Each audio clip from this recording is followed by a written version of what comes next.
하나님이 우리의 이웃들에게 행하라고 하신 그것으로만 가능한데, 하나님이 우리 이웃들에게 행하라고 하신 그것은 뭐라고요? 서로 사랑하는 거예요.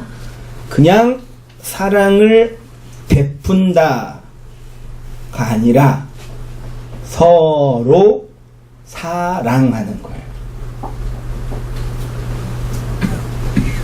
네, 되게 중요해요.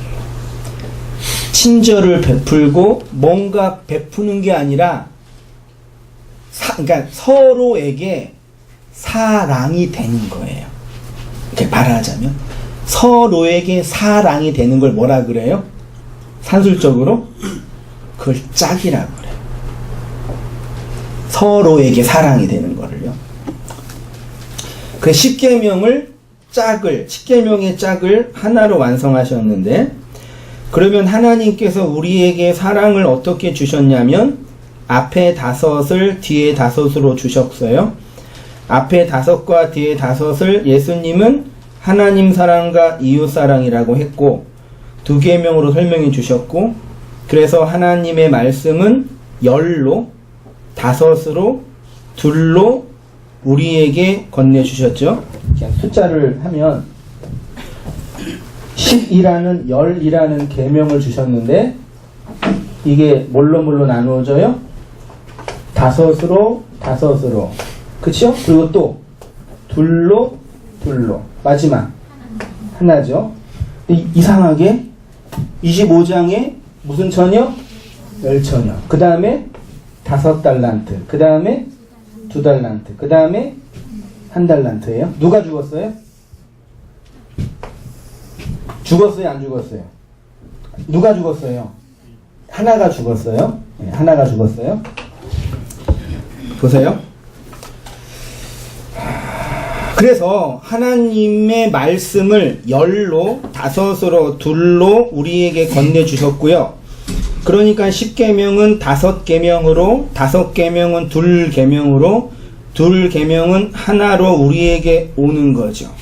그리고 그것이 뭐라고요? 10계명이 우리가 육체를 가지고 물리적으로 지키는 계명으로 있을 때는 개별적인 열이에요.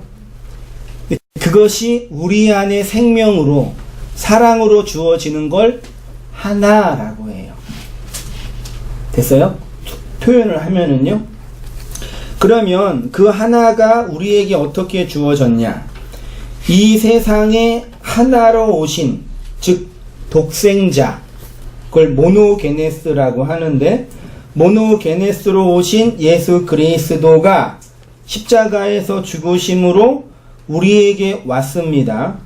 이 하나를 완성하기 위해 말씀 육신으로 오신 예수 그리스도가 악하고 게으른 종이 되어서 십자가에서 죽고 그 하나를 빼앗기게 됐습니다.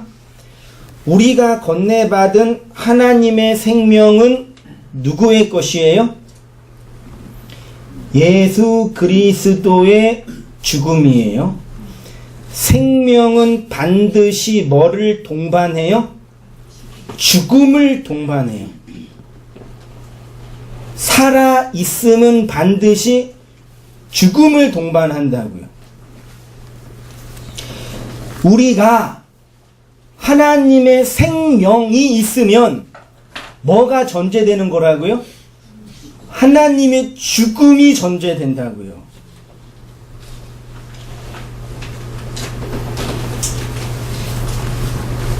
하나님의 죽음이. 의로우신 하나님이 불의한 자가 되시고 정결하신 신랑이 음란한 여자를 아내로 취하신 거죠. 10계명, 5계명, 2계명이 하나로 떨어져 많은 열매를 냈어요. 그런데 그것은 우리의 육체와 율법의 행위로 되는 것이 아니라 예수 그리스도의 죽음과 하나님의 죽음으로만 가능하대요. 열처녀, 5달란트, 2달란트, 1달란트가 바로 이거예요. 그러면 나중에 결론 내겠지만 이 하나님의 죽음이 우리에게 우리를 어떻게 만들겠어요? 아까 제가 서두에 말씀드렸죠. 율법 안에 갇혀있는 모든 사람들의 율법 행위는 내적 동기예요? 외적 억압이에요? 이 세상의 모든 사람들이 착하게 살려고 노력하지요. 그 이유는 외적 억압에 의해서 착하게 살려고 노력하는 거예요. 슈바이처도 그랬고요. 간디도 그랬어요. 죄송하지만 인터넷에서 연예인 중에 기부 많이 하는 연예인들 있죠? 착하신 분들, 그분들 속은 제가 잘 모르지만 신학적으로 분석하면 외적 억압에 의해서 그 율법적 행동을 하는 거예요. 맞나? 근데 예수의 죽음으로 하나님이 우리에게 요구하는 건 뭐냐면 외적 억압에 의해서 행동하는 노예가 아니라 내가 너한테 넣어준 그 생명으로 자유롭게 살라라, 그 뜻이라니까요. 그러니까 자유롭게 살면 돼요. 근데 또 이 얘기를 그러면 어떻게, 그러면 뭐 예배도 안 드리고 그러면 뭐 성경 공부도 안 하고 그러면 막 살라는 얘기예요? 그 얘기예요. 맞아요. 그렇게 하세요. 그러면요. 하시라니까 그렇게 제발요. 하나도 죽겠어 진짜. 우리가 해는 개별적인 행동들이 외적 억압에서 진행되는 행동이면 예수와 함께 십자가에 죽는 그 순교도 개죽음이라니까요. 순교한 분들에 대한 명예를 실추시키는 게 아니라 하나님 우리에게 요구하는 그 생명은 그 하나라니까요. 그래야 내 마음과 하나님의 마음이 그 하나가 돼요. 그걸 연합이라고 하고요. 그게 자유로운 거라니까요. 여러분, 모든 사람들의, 인간으로 태어난 모든 사람들의 욕망의 최종 목표가 뭔지 알아요? 돈, 성, 권력, 관계, 다 개별적인 모든 욕망이 궁극적으로 추구하는 그게 뭔지 아셔요? 돈 많은 왕들과 황제들이 뭐 하고 싶었어요, 나중에? 영생! 그래서 신천지에서 영생을 가르쳐준다며. 영원히 사는 방법에 대해서. 사람 모르는 거야. 육체를 가지고 영원히 사는 거. 이게 인간의 본능이에요.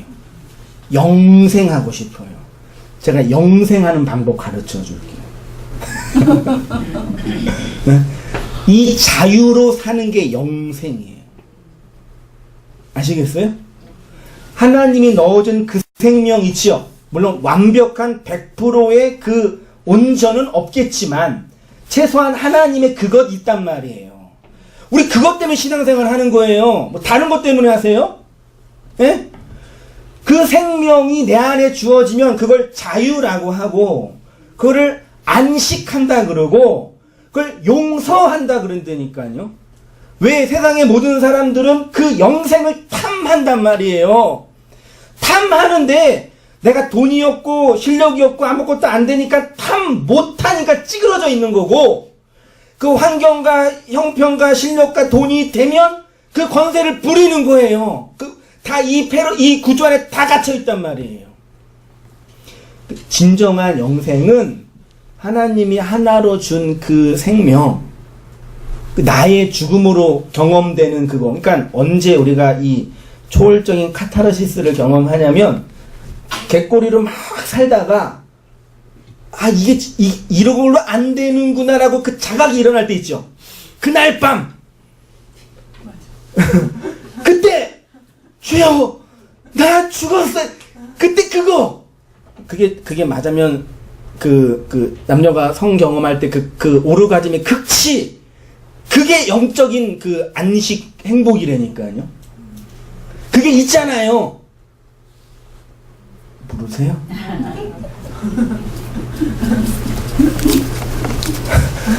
그게 우리를 신앙생활하게 하는 거라고요.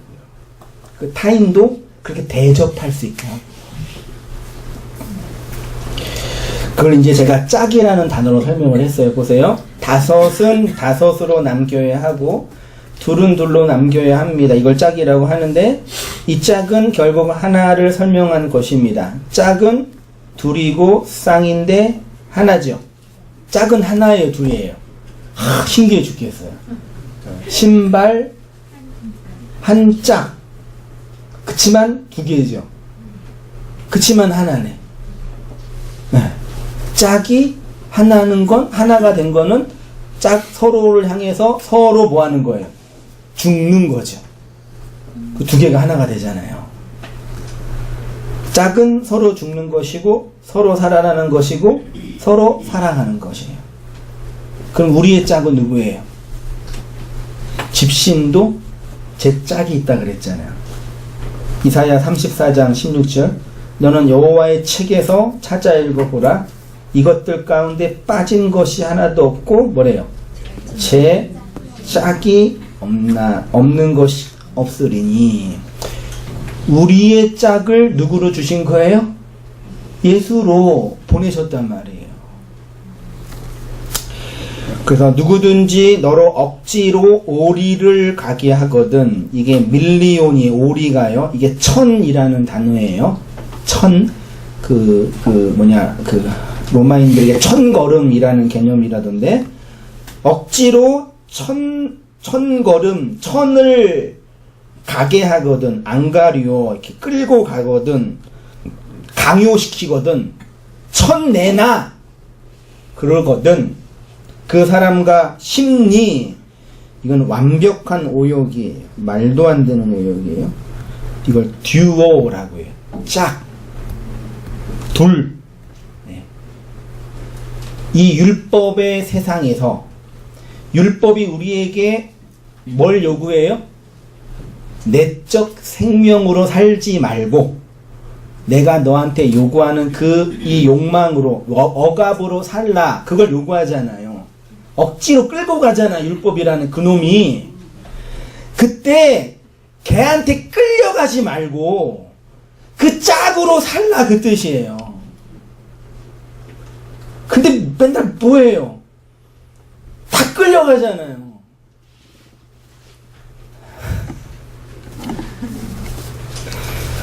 끌려가지 마세요. 끌려가면 어디 가요? 지옥 가요.